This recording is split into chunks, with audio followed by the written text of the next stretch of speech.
আসসালামু আলাইকুম। Hello views, আমি আজকে নতুন কিছু রান্না করব। আগে মশলাগুলো রেডি করে নিলাম। তোমরা দেখো কী কী মশলা রেডি করছি। এখন এগুলা একসাথেই করব। তারপরে আর একটু পেস্ট দেব। এখন পেস্ট দেব, একটু কাঁচামরিচ দেব, তারপর মেখে নেব। দেখো আমি এত কষ্ট করে রান্না করি, আমার হাত পুড়ে গেছে দুই জায়গায়। দেখো তেল পরে তেল দেব, তেল দিয়ে তারপর মেখে নেব। এগুলো সব একসাথে মেখে নেব। তারপরে কি দেব পরে দেখো। পুঁটি মাছগুলো অনেক সুন্দরভাবে মেখে নেব। তোমাদের দেখাইছি পুঁটি মাছ। দেখো পুঁটি মাছগুলো আমি কলা পাতার ভিতরে দিয়ে দেব।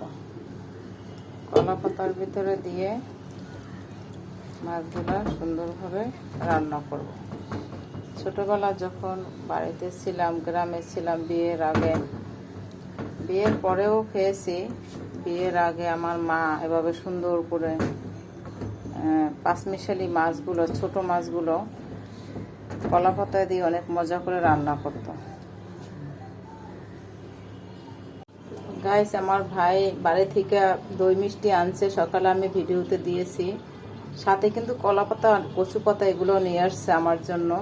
আমি বলেছি আমার জন্য কিছু কচু পাতা আনতে হবে, কচু পাতা নিয়ে আসবি, আমি মাছ পোড়া পোড়া করে খাবো, এটা বলছি ওকে।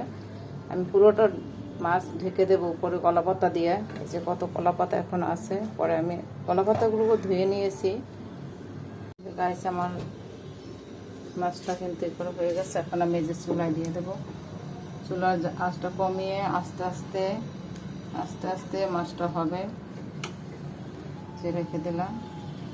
আমি সব মশলা দিয়েছি, মরিচের গুঁড়া, হলুদের গুঁড়া, তারপর জিরার গুঁড়া, ধনিয়ার গুঁড়া, আদা রসুন বাটা, পেঁয়াজ কুচি, লবণ, পরিমাণ মতো লবণ দিয়েছি।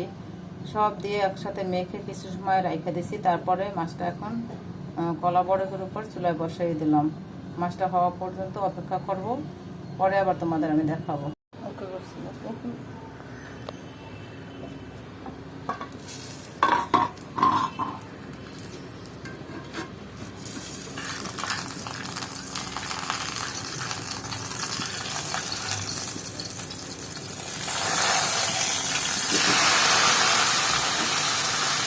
মাছটা উল্টিয়ে দিলাম।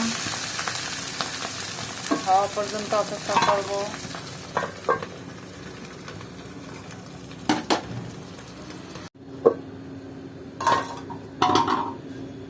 আমার মাছটা কিন্তু ভাজা হয়ে গেছে, আমি নামিয়ে নিয়েছি।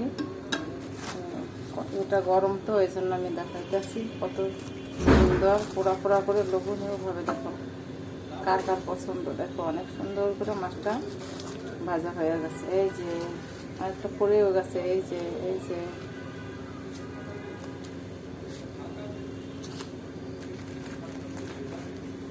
আমি মন পোড়া পোড়া মাছটা খুব পছন্দ করি।